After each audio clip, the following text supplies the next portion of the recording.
Okay, so now we have our text all quadded up nicely. Let us now select it all. So I'm going to object mode, clicking over it all, and I'm going to go to the extrude, which is here. Make sure your polygon tabs are up, because you can also go to edit mesh, extrude. Then what I'm going to do is I'm going to put it forwards, but you'll see I'm also going to put it backwards. If I put it backwards, it goes black. It only goes black if I've got two-sided lighting turned off, and it shows you that the faces are actually facing inwards, so they're the wrong way around, but that's all right, we can fix that. So if we go this way, they're then the right way around. So to fix inversed normals, which is what they're called, I can release here and I can select the text, and I can just go up to normals. Make sure you're on your polygon tab, by the way. Go to normals and reverse, and that will fix that problem that you've got there. Now here we go, we've got the text now. It's lovely and crisp, but that's good. So that's how we can create a logo. Now there might be a case of times where you want to create a nice kind of bevel, and when I mean a bevel, it's smoothed. So if I go if I select it all and I press 3 on the keyboard, it will smooth. It'll give you a smooth preview of this, which will render out inside of Mental Ray. So we can create this lovely rounded edge by actually adding bevels or edge loops to this. Now I'm going to show you. I've still got it on number 3. If I press 1, it will go back to being sharp. So if we go to edit mesh, make sure you're on your polygons tab, edit mesh, and go down to insert edge loop, you'll see it puts a cage around it, and this is the original geometry. Inside is of course a representation of a smoothed version. So what we want to do is we want to get the smooth version to come out more and just put the rounded parts on the corners. So we can do that by adding extra geometry to our logo. So for instance, I've now got it on insert edge loop tool. This will put a loop around the geometry. So if I click here, I can move this up, and I move it quite close to the edge, and you'll see the geometry change. If I move it down to the bottom, the same will apply. So you can see it's sort of filling it out, but right on the very edges now I've got this nice round look. So I basically recage around my geometry.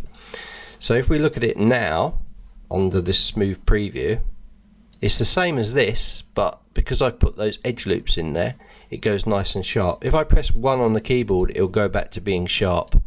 So it is a representation of a beveled edge. Okay, so what you need to do is you need to go around your geometry and start adding these edge loops in, like so,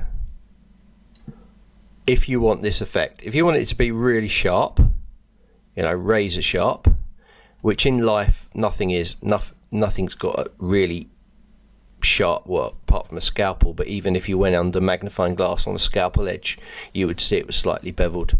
So generally in the real world, there's always a slight bevel on the corners of most things.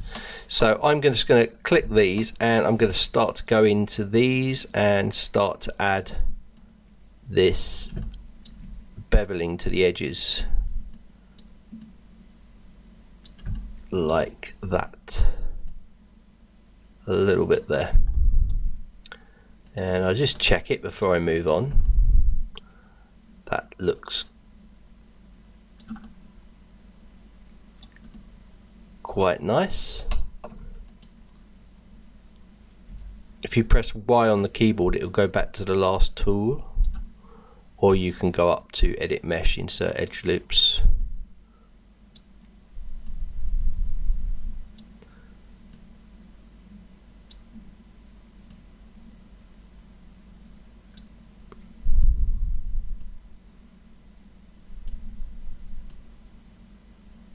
And down there. Now with these, because points come in, you might find that it gives a little kind of cut out, but we're going to fix that later. You can see there, it's just where all the points merge in. So we're going to fix that later. We can take that one step at a time. So I'm going to do the characters that are going to be nice and easy. I'm pressing Y on the keyboard again to, I'm going to do this one. The E is nice. It's going to be a nice and easy one to do. Well, saying that, there's a lot of points come out of the E, but it's fairly straight, so you shouldn't encounter too many problems with the E. It's good. We need to put one that side just to hold that side together. You can see there's a bit forming up.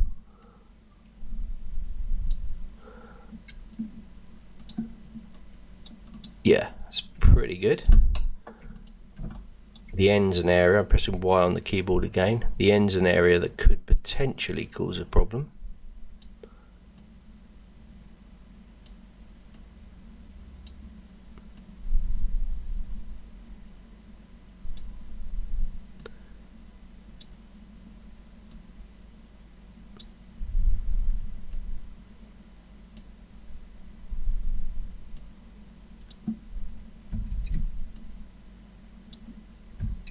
Okay, that'll need fixing. T should be straightforward. You just got these here, that to hold this edge in.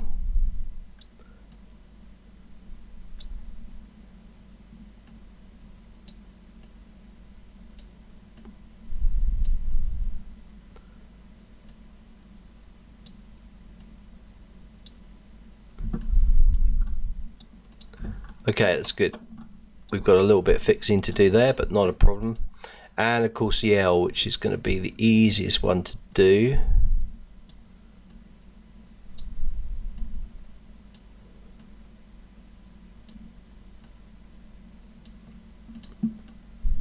Like that. Okay, so you can see the letters that I've left are the D, the A's, because they're just a little bit more fiddly. But let's jump on them.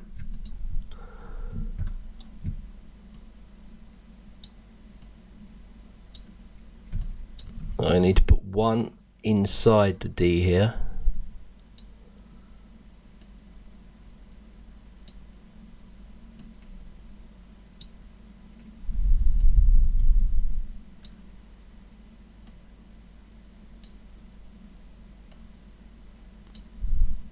Now that shouldn't be happening. I should be able to run this all the way around. So I know I've got a problem with the geometry. So I'm actually going to press Ctrl Z and just go back. And we'll check out what's wrong with the geometry. So I'm going to push this right back, Ctrl Z.